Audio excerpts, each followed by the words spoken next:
I'm in Madison, Wisconsin, and this beautiful lake behind me will be our setting for today as I answer your questions about sexuality and parent-child relationships. First question: how could I involve my parents and make them comfortable with me making my own sexual choices and gaining their approval so I can have sex in a safe location? Definitely conversations. Communicating with them what your hopes are and letting them respond. If you want their approval, you need to ask for it. And maybe you won't get it, in which case you get to respect that. Also, do I have an obligation to be honest with my parents if their views of sex do not align with my own? To me, honesty is telling the truth. And that means when you share with them what's going on with you, you tell them the true version of that. If you don't want to tell them everything that's going on with you, then I recommend doing some serious introspection about whether or not that's to maintain privacy or secrecy. Because privacy is really important. It's an important aspect of life in general. Secrecy is icky. And you don't want to hold on to this stuff. Privacy, yes. Secrecy, boo, no. How do I talk to my parents about sex-related questions, especially protection, if they avoid talking to me about sex?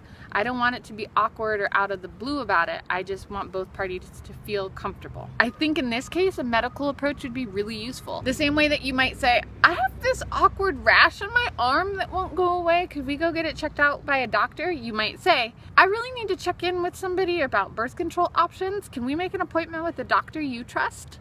Boom. Do you think that having condoms available would pressure students into having sex? No, I don't.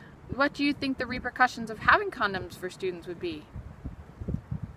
Repercussion: an unintended consequence occurring sometime after an event or action, especially an unwelcome one. I mean, I don't think there are a lot of repercussions to it. One time a condom came off of the penis and stayed in my body, which I didn't know was possible. And in that case, the repercussion was a condom was in my body for a week without me knowing it. Gross. Maybe latex allergies, like if they touch them, there could be an allergic reaction to them. I can't think of anything else. What are some of the benefits to having condoms available for students at high school? They don't have to spend money to protect themselves. They can give them to friends in need. They can use them for themselves to prevent unplanned pregnancies and the transmission of sexually transmitted infections. That would include chlamydia, gonorrhea, some herpes, some HPV, HIV, trich. It's like asking me if having band-aids on hand is dangerous to students because they're gonna roughhouse more? No! What's going to happen is that if they hurt themselves, even by a paper cut, they can cover that wound and prevent themselves from getting infection. We're bleeding all over the place and making a mess for others to clean up. You following the metaphor? Ooh, my hair is blowing in the wind. Blow, hair, blow. Are there any books you recommend that are thorough, sex and body positive, and informative for us to share with our teenage children? I think I need to write this book. There are a lot of books out there, and it would be really cool if you felt comfortable taking your teenager to a bookstore and perusing through them and saying, hey, I want to get you a couple of these. Take a look at them and see which ones are effective for you.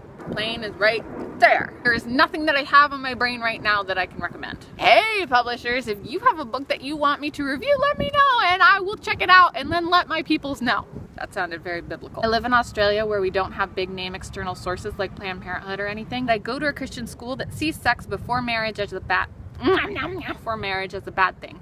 Their solution, ... don't talk about sex to kids ever. Any ideas? I want to come to Australia. I mean, I can't fix all of the problems or go to all the places in Australia, but I would certainly say that it is okay for you as a student to have dialogue with your peers. And it is also okay for you as a student to have dialogue with the guardians, the adults. So outside of the school, at least, there is access to sexual health information. And information about healthy relationships. Because even if you're not having sex in those relationships, there are all sorts of dynamics that put people at risk for sexual abuse. And I don't want that to happen. Okay, I hope you've enjoyed the lake. I'm gonna go get ready for my presentation now. Thanks for giving me something positive to do with my afternoon. Mwah!